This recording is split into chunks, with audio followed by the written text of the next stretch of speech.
Bismillah ar-Rahman ar-Rahim. I'd first like to thank Abdul Hakim for bringing Ghazali to us all. And he translated Imam al-Ghazali's book on death in the 80s. And I became a Muslim reading Imam al-Ghazali's life when this was a long time ago, about nearly 60 years ago. And I love Ghazali, and I want to share him with you. Today we're going to do something special. Normally, you know, we've done all these books, how to pray, how to fast, how to make umrah, how to be charitable. We have a whole set of wonderful books that have been created over the past 10 years. But now, today, we're going to have a fun story for children. Now, children, you all know that if somebody says something mean to you, it hurts you, right? And you don't forget it, right?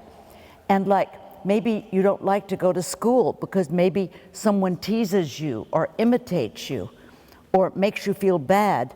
So I've decided to write a book called The Mysterious Mountain and the Golden Cave.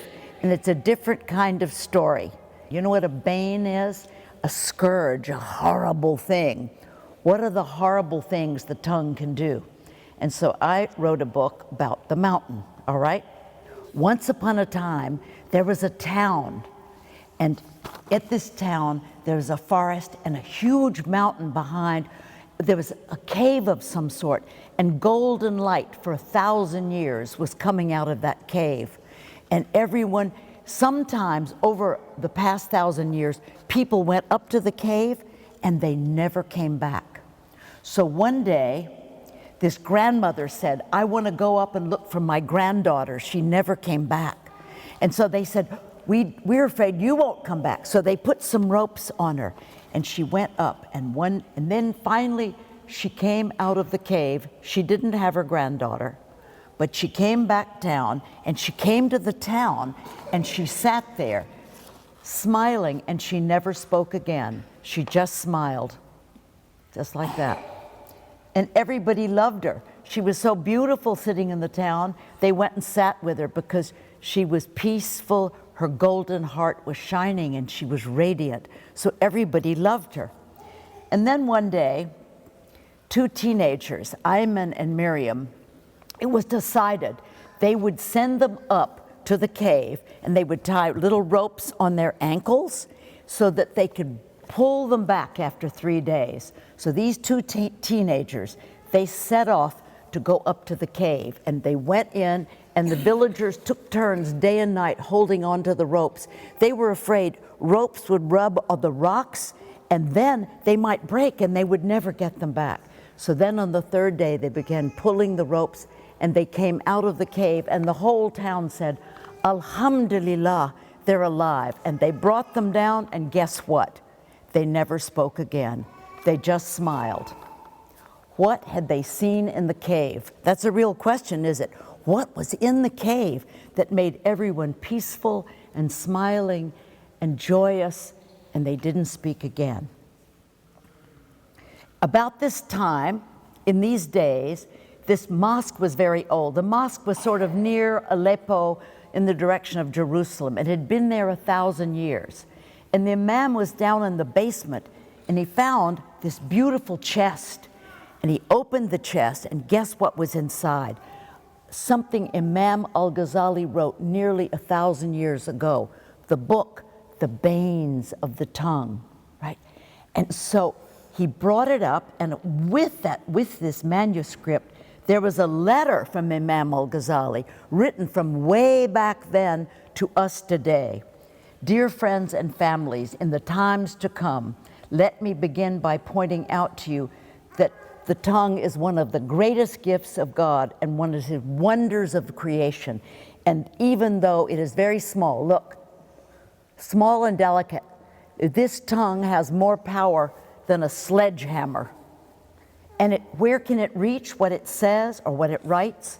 To the end of the earth. It's vast. You can write an email with words, and you can ruin somebody's life. You can tell untruths. So the tongue is very, very vast and very strong.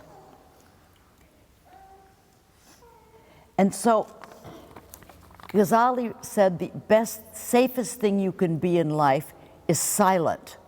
Because from the moment you speak, you could have a bad intention, and you can hurt people by what you say. And most people just speak quickly, and they don't guard their tongue. And so look what Sallallahu Alaihi Wasallam said. Shall I not inform you of the easiest worship, and one in which is the lightest for the body, beautiful character and silence. Now, we have to think, now the people in the cave, the people up in that cave, the children explained, had come from every nation on earth. There were people from all age groups. There were children, there were old people, there were people from Malaysia, Siberia, all the world.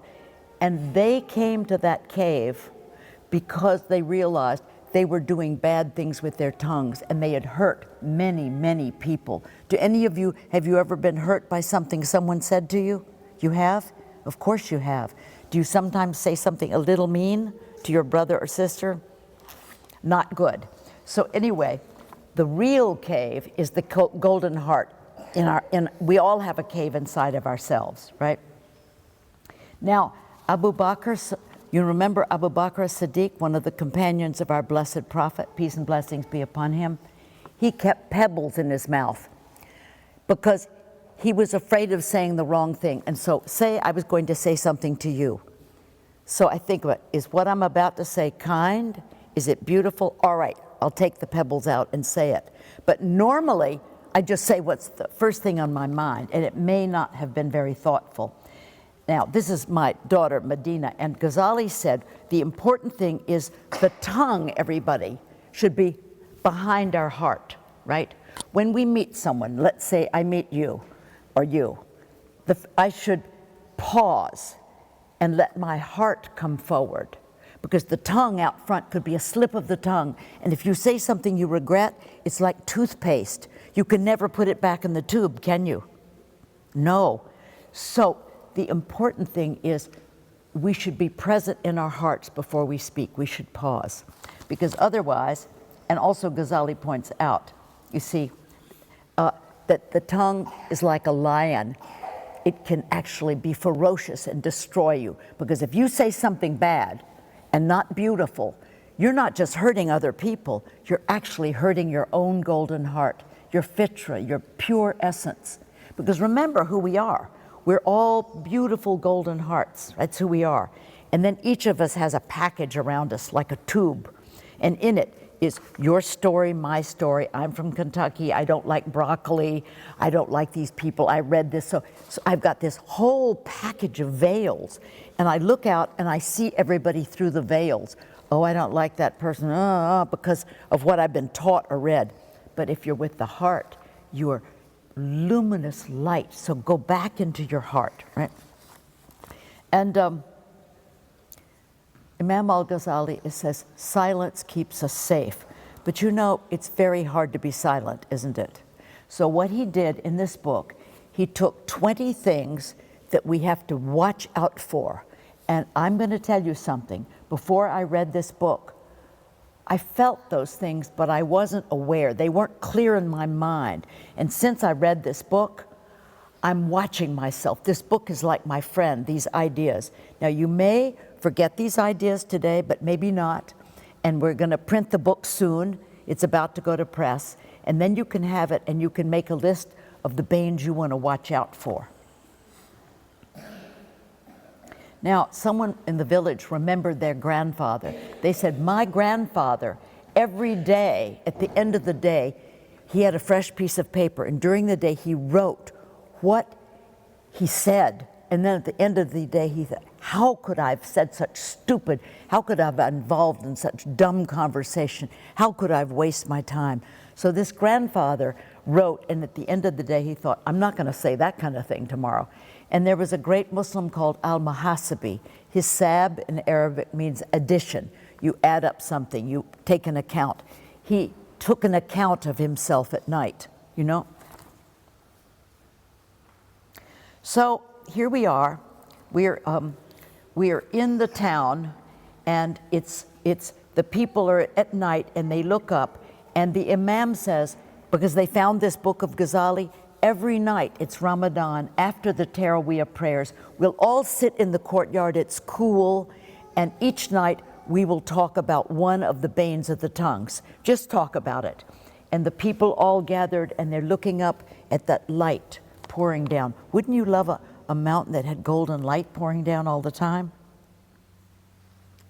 And also, it was Ramadan, and people looked up and thought, it reminds us of the Jebel Nur, where the cave of Hira, where the Prophet, peace and blessings be upon him, received the revelation from the angel Jibreel just in the beginning of Ramadan. So here this village, it's in Ramadan, they're going to study these banes, and they've got this beautiful mountain with a golden cave, just to remind them.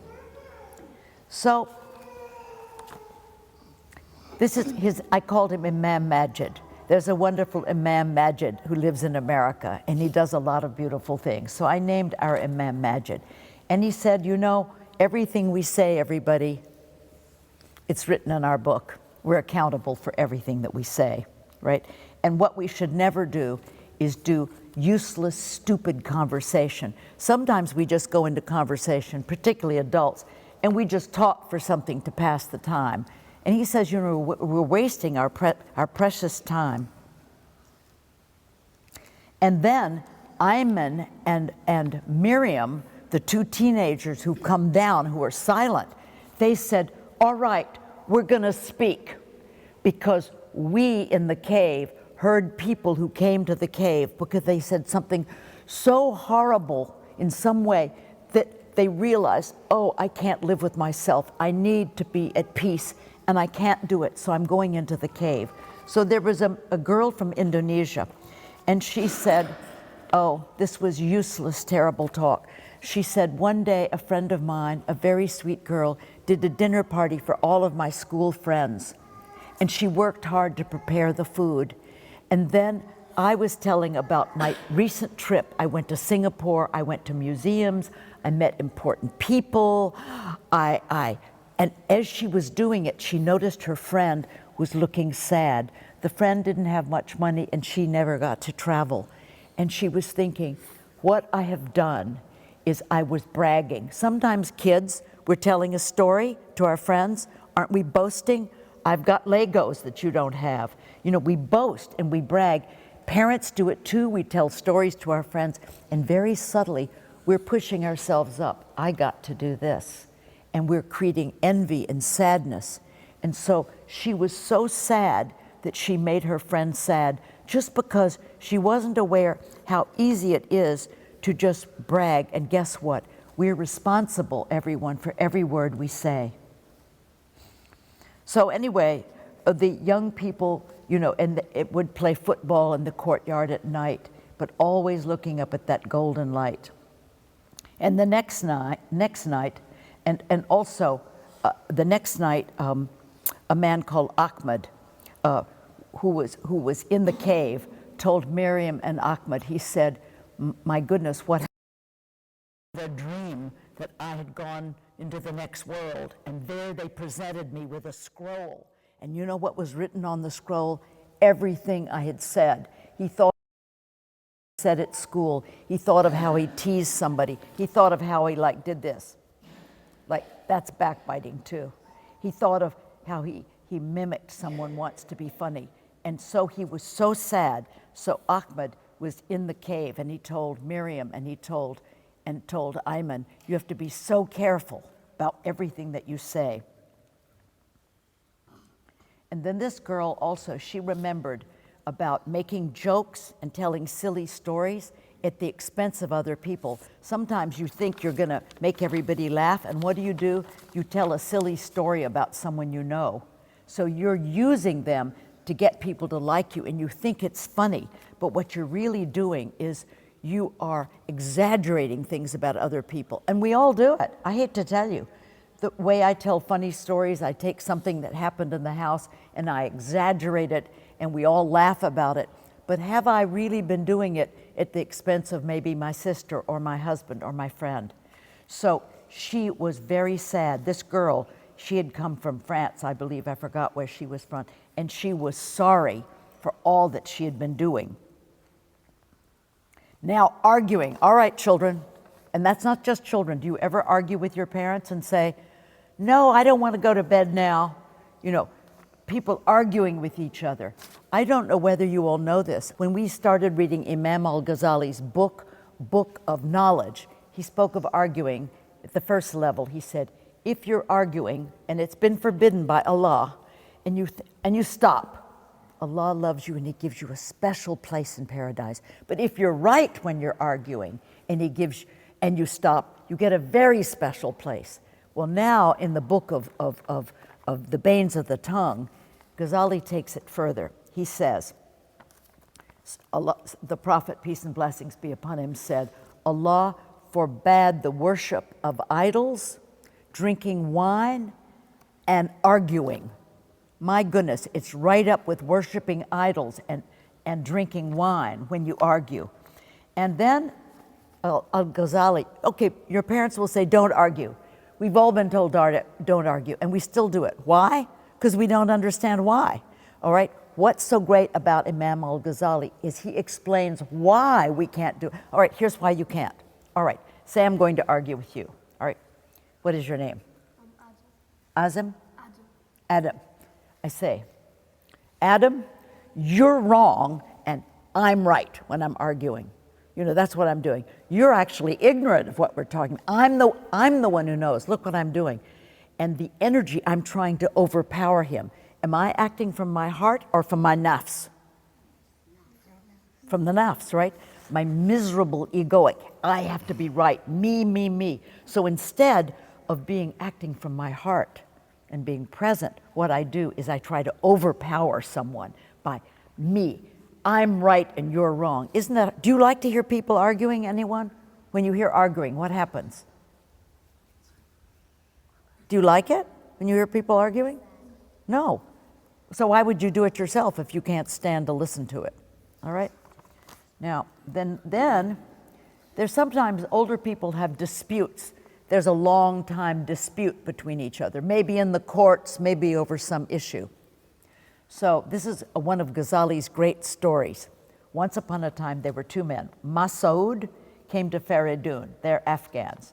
And he said to Faridun, they were having this long argument dispute, I will no longer argue with you.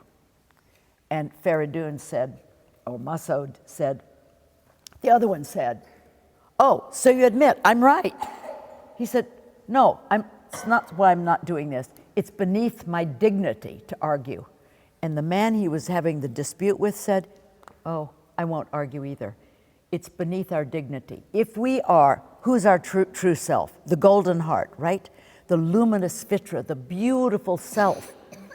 Isn't it beneath our dignity to do something stupid like arguing or disputing? Pull back and be present. Be like the people in the cave. Just smile and don't say anything.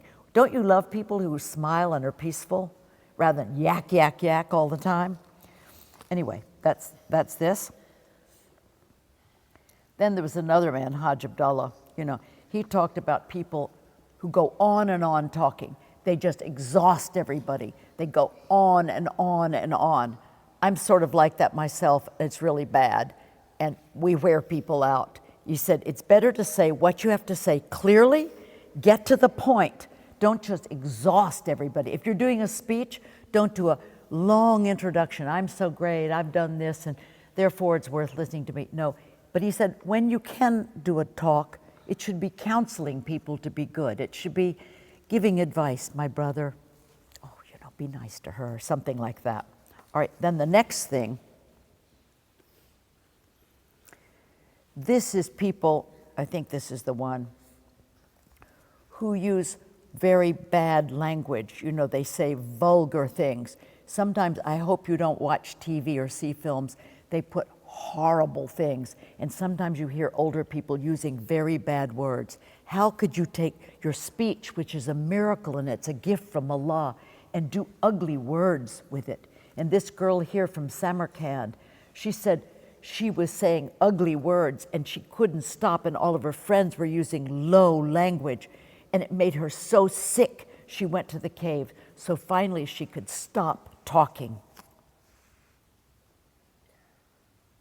And then the Imam said to Ayman and to Miriam, we thank you so much for sharing these stories of who you met in the cave. You see how peaceful and beautiful they are? These two beautiful children are the children of my friend Lubna. Stand up, Lubna. Lubna came all the way here from Dubai, and she teaches the Ghazali project in Dubai. And perhaps later you will have a chance to talk to her. Imagine she come all the way here, and her beautiful children, mashallah, mashallah. They've been raised with wonderful Imam al-Ghazali.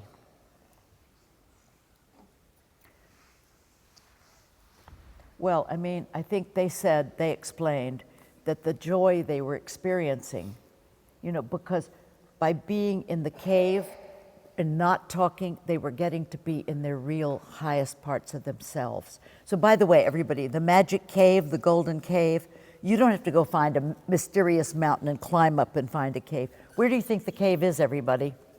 In your hearts. You've got it, you're carrying it with you, you're there all the time. You can just retreat anytime to your golden cave. Now this, this was a lady Noor, and she said she hears people cursing, saying things like, have you ever heard someone say, go to hell? You can't say that, it's really bad.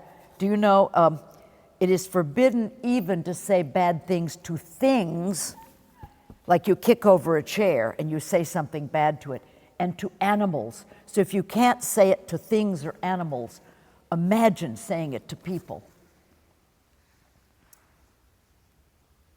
Yes. This is a picture of a friend of mine, Noor. She was a Scottish nurse years ago. She became a Muslim in Jeddah, and Allah yarhamah, she died of cancer. And she was given Islam at the last minute. I mean, she's saintly. I had to include her. I brought pictures of people in here because I love them, you know, and she was so wonderful. So, as she said, it's true, people do forget who they really are. They forget their golden hearts, and they speak quickly, and they harm others. Aren't you all going to be more careful now before you speak? Just hold on for a minute.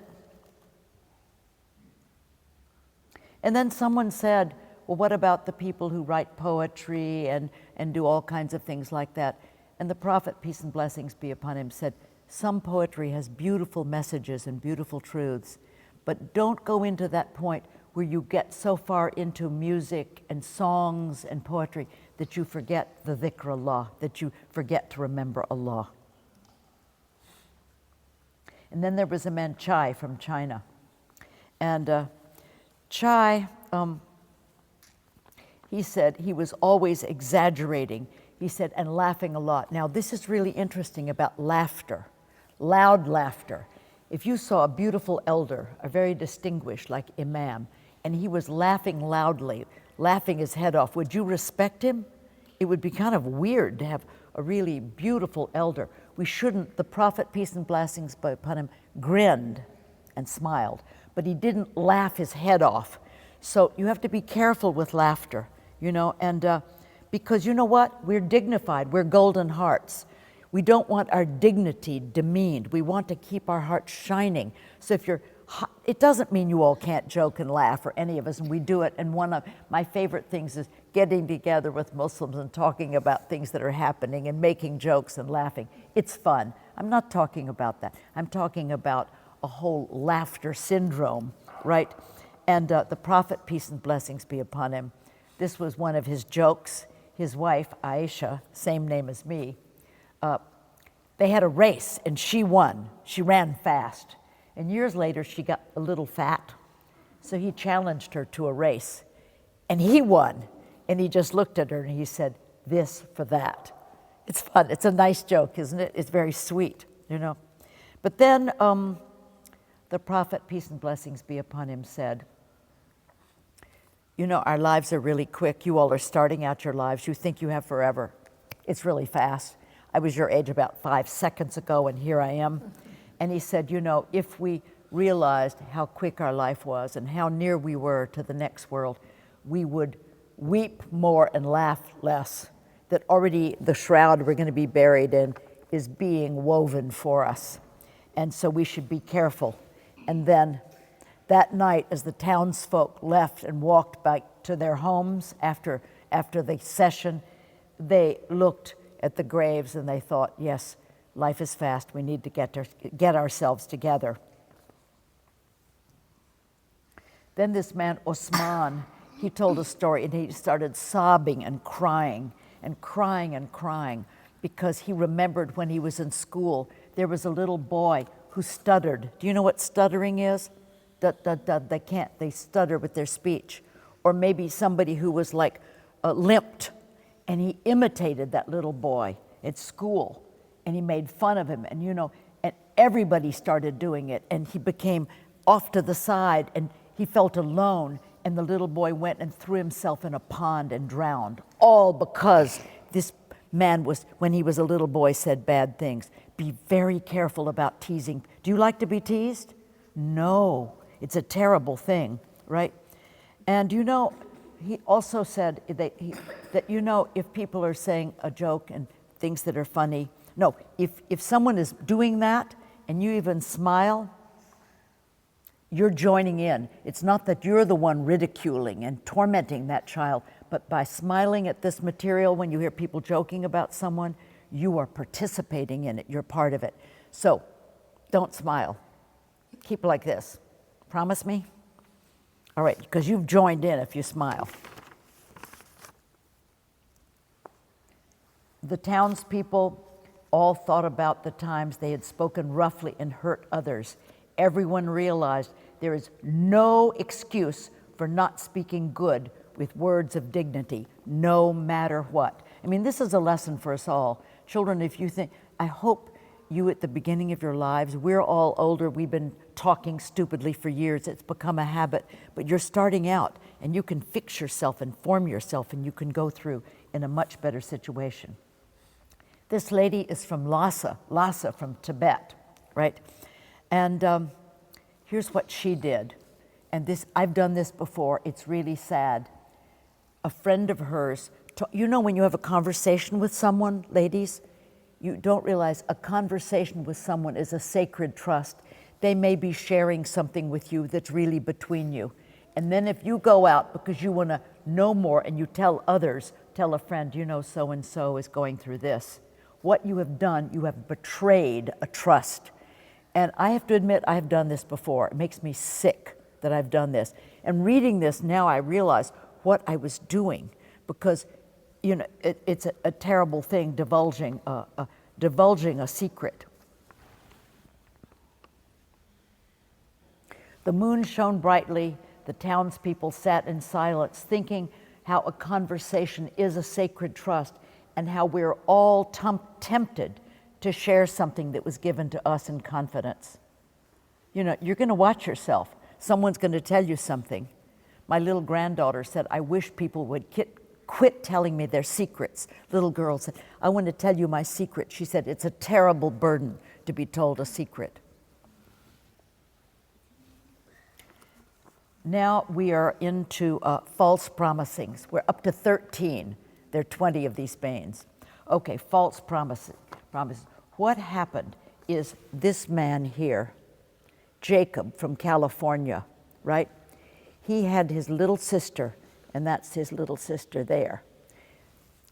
The little sister, right, she said, would you take me for my first day of school? And he was the kind of guy that people said, are you coming to the party? Yeah, I'm coming. And he wasn't even attending. Always saying, yeah, I'm going to do it. When even in his mind, he knew I wasn't going to do it. It's different if you say, I'm coming, and there's a traffic jam and you don't make it. But he was always making false promises. And so many people in my life have given me false hope.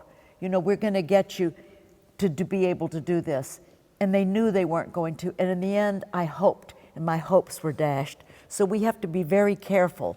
So this man, Jacob, he promised this cute little sister, I'll take you to the first day of school. And he didn't come. And someone else took her late. And she came in and everyone looked at her. And the teacher said, you're late to school, right? Oh my goodness. And so you're late to school. And she felt bad. And then he realized, Jacob, what he had done. When we promise someone something, listen to this idea from Ghazali. We're giving them a gift. And if you don't come through with your promise, you have taken the gift back. Imagine somebody gives you a gift and then you come and take it back from them. If you promise someone, look at that, I promise, there's a gift. They feel, oh, I've been given something beautiful. Isn't that powerful to think about? So don't make false. Be very clear, be very straight, right, with your words. And he said, so I found my true self when I came to this mountain home with all these good people who got sick of using their tongues in ways that hurt other lives, and I greatly harmed their own hearts. I learned a lesson about making false promises. So he's in the golden cave. Besides the outward fast, they're in Ramadan. Remember, this is taking place in Ramadan. There's an inner fast where you can't speak badly about anyone or have bad thoughts. Or you might have a bad thought, but brush it away, right? Or this is a key aspect of the holy month. Who knew? There is a hadith from our prophet, peace and blessing be upon him. In his life, one day they were fasting Ramadan, and two old ladies came and they said, we're really old and the fast is hard. May we break our fast today?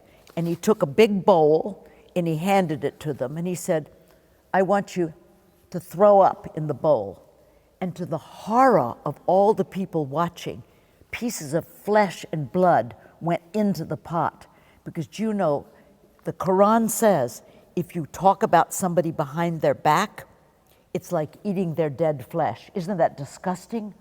I think that's the most horrible image. Why is it so horrible? Allah wants to show us that when we talk about somebody and say something they wouldn't love having been said about them, that's what we're doing. So these women threw up, and all the people were looking and they were thinking, oh, this is horrible.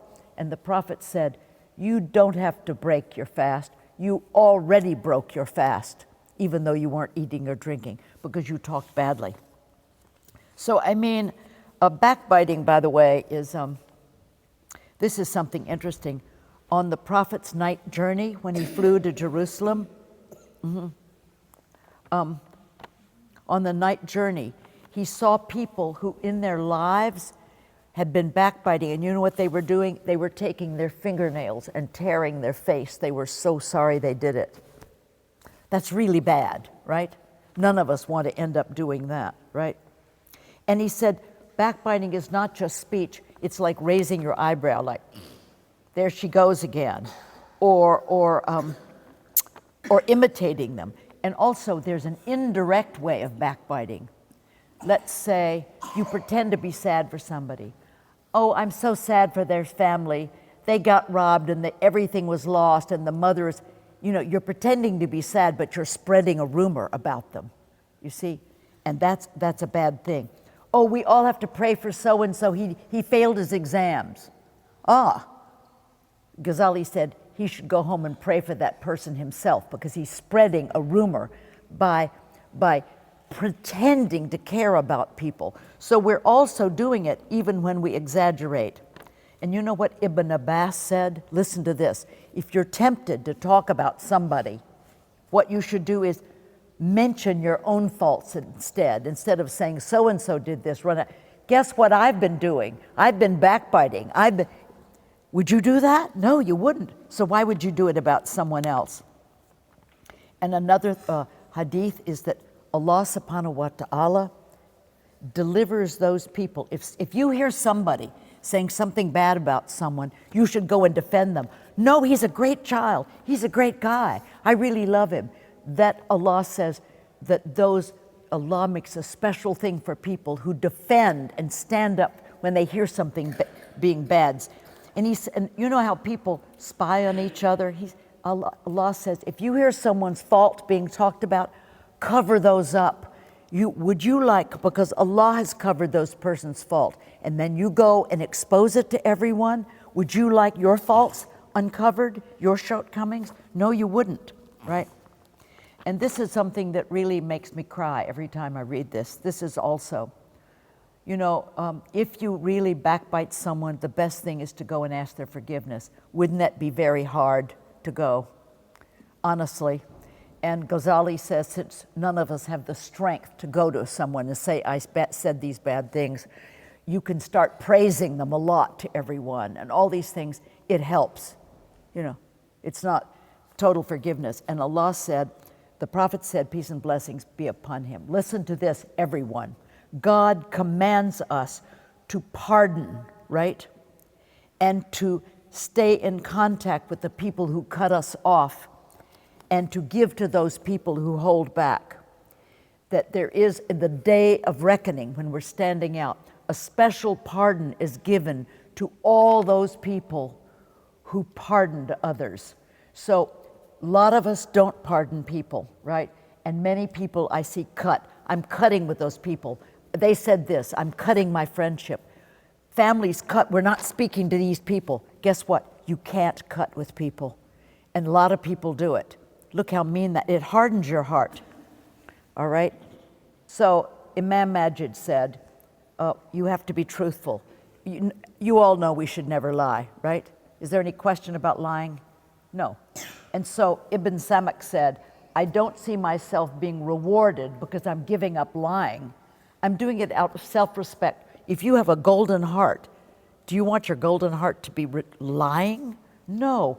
That would take us down. We don't want to, we have to stay with the truth at all times. Oh, and this, but guess what? Even though we're not allowed to lie, we're allowed to lie in 3 instances. One, in war. Maybe in a war, the enemy, you want to trick the enemy, so you lie to the enemy. And then maybe a husband and a wife, maybe he wants to tell her she looks pretty. You know, you look so pretty. Or she says, oh, you look so great in that suit. It's not really a lie. It's sort of a lie, but they're being so sweet, right? But then there's a lie where you reconcile people. And in this story of the mountain, there is a grocer, and he's in the grocery, and he knows these 2 little girls come in every day to buy snacks. And then he sees they don't speak to each other anymore. So when the little girl Fatma comes, he says, oh, you know Zainab, she's saying these amazing things about you every day. And then Zainab comes in and she says, you know, Fatma, oh, you can't imagine all the beautiful things she's saying about you. And they're reconciled.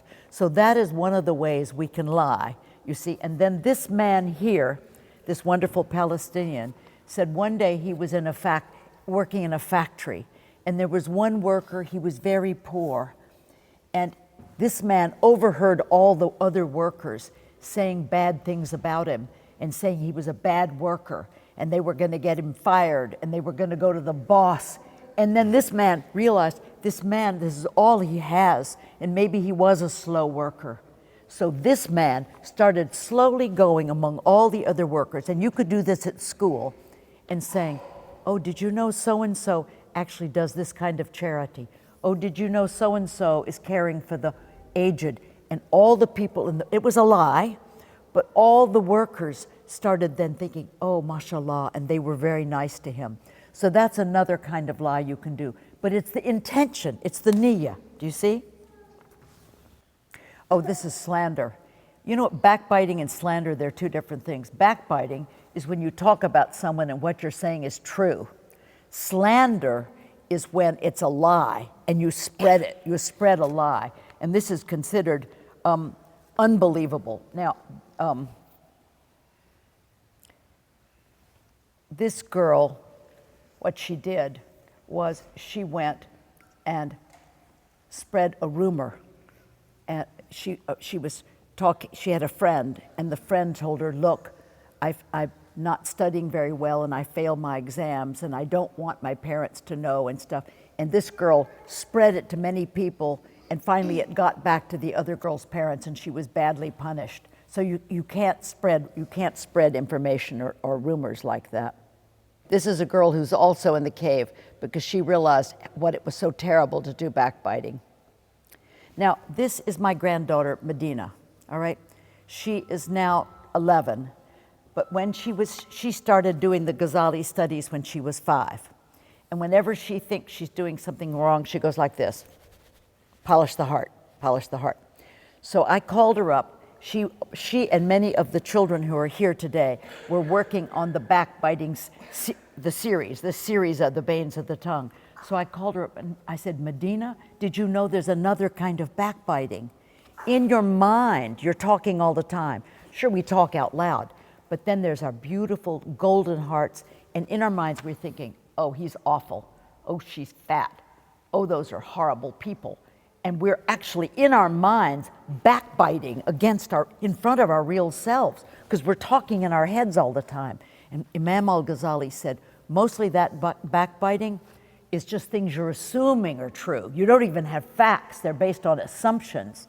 So I told Medina this, and you know what Medina told me? She said, Granny, I do it all the time.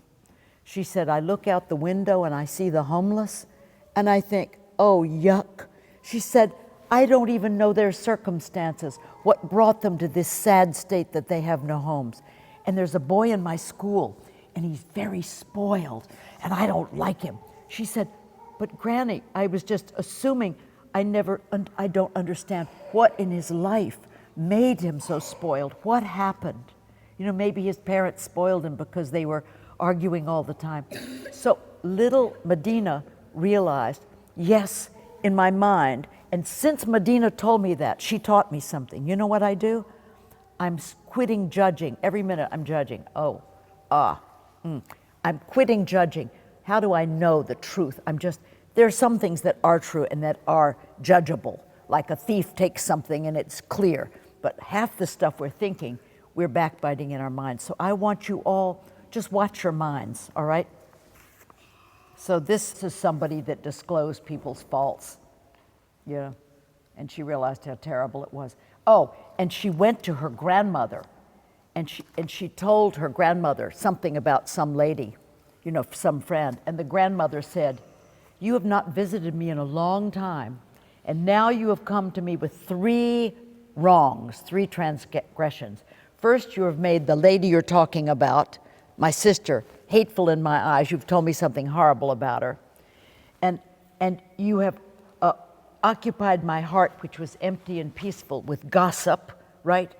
And then you have brought guilt upon the unworthiness of your soul. So when we go and tell other people things, we're bringing gossip into their lives, we're giving them terrible thoughts. So we have to be extremely careful about that.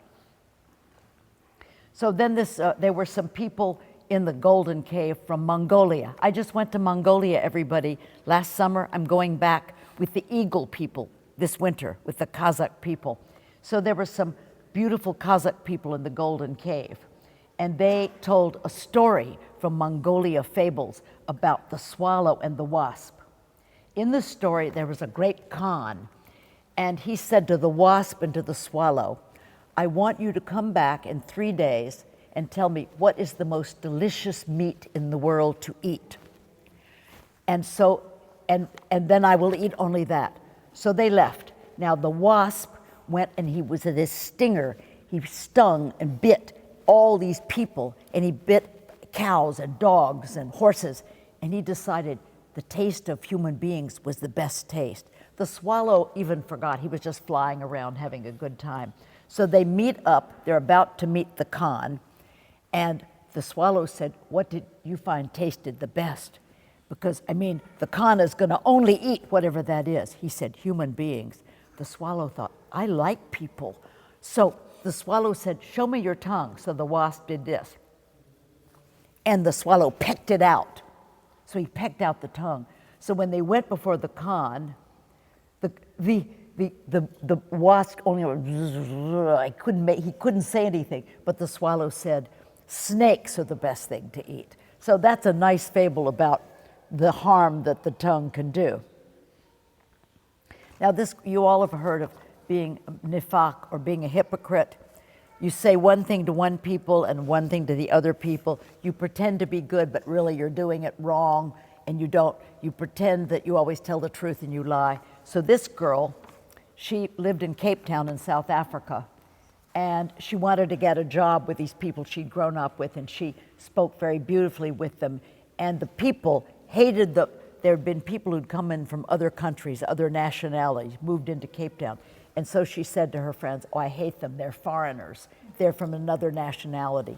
Then she went with the foreigners whom she loved, and she had fun with them, and she ate food with them and said, these other people are horrible. So she was backbiting to the point that she got so sick of herself being false, she went into the cave. And then, then this is my granddaughter Layla. And Layla was listening to all of these talks every night out in this great Medan. And then she began sketching the beautiful mountain. And then that's the cover of the book. That's my granddaughter Layla's cover. She did it, the cover for the book. So then there's this boy from Egypt, Ahmed, right? And he went around praising all of his friends. Hey, you're really great, man. You're a fabulous football player. You're the best. You're the best. And Ghazali says, watch out for praise, general praise. You're really fabulous. You should be specific. It's wonderful that he takes care of the poor on Fridays, not just general praise, because praise can go to your head, and you can start, if somebody praises you all the time, you can start to think, really, I'm a great person, right? I'm really fine. So you have to be careful about praise. And this is what Ghazali says. When a person praises you, this is what you should think in your mind. If this person praising me knew what I know about myself, they wouldn't praise me. We have to be honest. None of us are very pure. We all have problems. So we have to be ready to be very humble. And so we're ending, right? An imam, and this is someone I knew, is Imam Abdurrahman Sultana Tamimi. He was the imam of the mosque where Abraham and Ishaq are buried in Khalil in Hebron. He came to the town to visit everyone, and he said, look, it's the last 10 days of Ramadan starting now. Why don't we, the whole town, why don't we, for the last 10 days, no one will speak, right? We will see each other, we'll smile and do this. And in fact, what we're going to do is we're going to close the school for 10 days. The children can read, they can study Quran. If you go to the grocery and the man gives you money, you just do your head, and no one will talk for 10 days. So imagine what would happen, if for 10 days you didn't speak. During Ramadan, I tried it for one day, and it was nearly impossible. But you know what happened? Every time I was about to speak, I watched what I was about to say. Did I need to say that? Was that just a dumb comment? Was I wasting that person's time? Was this just superfluous talk? So maybe sometime you all can take one day and try a half a day. And if you are like Sayyidina Abu Bakr, you could put not pebbles in your mouth, raisins, so that you have to take them out. You can try this experiment, because then you might discover all the things you were about to say. So, this is one of the silent people just sitting there. They're not talking. The school took a break. There's Ayman and his younger brother, everyone being very peaceful. And this wonderful man here, he is the al-Ghazali scholar in Al-Quds. Everybody loves silence. They had time to really look at what they were about to say. They could observe of how much we say is worthless. When you see somebody sitting silently and dignantly and peaceful, they really have dignity, do they? The people are just talking all the time. So I'm just showing you a few pictures. The children there, they just started sitting, smiling, peaceful. That's Noor. These are just lovely people. These are my grandchildren, Bilal and Safiya and Layla. A girl from Mongolia, a wonderful girl.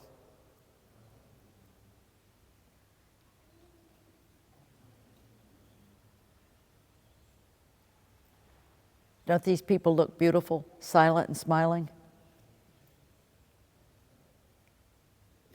Alhamdulillah Rabbil Alameen.